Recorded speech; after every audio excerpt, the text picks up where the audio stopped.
বর্তমানে রাজনীতিবিদদের চরিত্র, রাজনীতিবিদরা হাদিসদেরকে, কোরআন হাদিসকে নিজের প্রয়োজনে ব্যবহার করা শুরু করছে, যেই কারণে আজকে আমাদের রসুলের যে বাণী রয়েছে সেগুলো বিভিন্নভাবে তারা ব্যক্তিগত প্রয়োজনে ব্যবহার করে কলঙ্কিত করছে।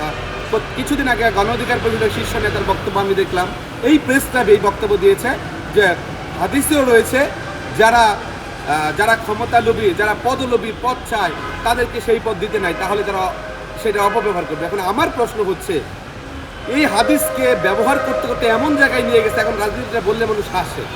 তাদের প্রয়োজনে আমল দুই প্রকার। আমি যখন তাবলিগি করেছি সেই জায়গায় আমল দুই প্রকার ছিল, একটা ফাজাইলে আমল, একটা হচ্ছে মাসলা মাসাইলে আমল।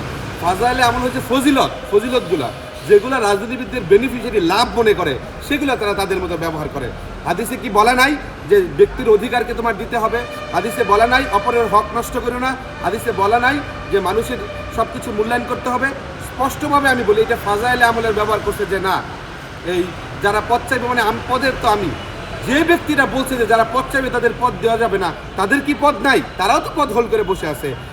ইবাদতের অনেকগুলো ধারা আছে, হাক্কুল্লাহ ইবাদ, হাক্কুল ইবাদ, বান্দার হক, বান্দার কাছে বান্দার হক। যখন বান্দা, আপনি মূল কোনো পদে থাকেন, আপনার যখন দায়িত্ব থাকে অন্য কাউকে পদে আসীন করতে হবে, তাহলে আপনার মাথায় রাখতে হবে আপনার দায়িত্ব, এটা হাক্কুল ইবাদ, বান্দার হক।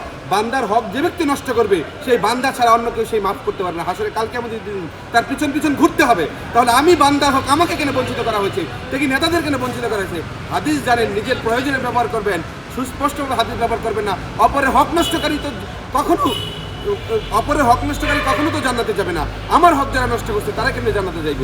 সুতরাং এইখানে হাদিসকে নিজের প্রয়োজনে ব্যবহার করা হয়েছে। এই হাদিসকে নিজের প্রয়োজনে ব্যবহার করার কারণে আজকে রাজনীতিবিদদেরকে মানুষ বিশ্বাস করে না, যে হাদিস বলে, কোরআন হাদিস পড়ে, এগুলো মানুষ বিশ্বাস করে। আমি বলতে চাই, আপনি আপনার সময় 16 আনা, অন্য মানুষের সময় 1 আনাও না, সেই সিদ্ধান্তের বাইরে এসে অন্য হাদিসগুলো পড়েন। আপনার ফজিলত, আপনার বেনিফিটের হাদিসগুলো আপনি মানুষের বর্ণনা করবেন না, বলে মানুষ আসলে বুঝতে সক্ষম হচ্ছে আপনার প্রয়োজনে আপনি কোন হাদিসটা ব্যবহার করেন। সুতরাং আমি বলতে চাই, আপনাদের শুভবোধের উদয়ের মাধ্যমে এখন পরিষ্কার করুন, হাদিস, কোরআন হাদিস নিয়ে রাজনীতি নিয়ে আসবেন না, ধর্ম নিয়ে রাজনীতি করবেন না, ব্যবসা করবেন না।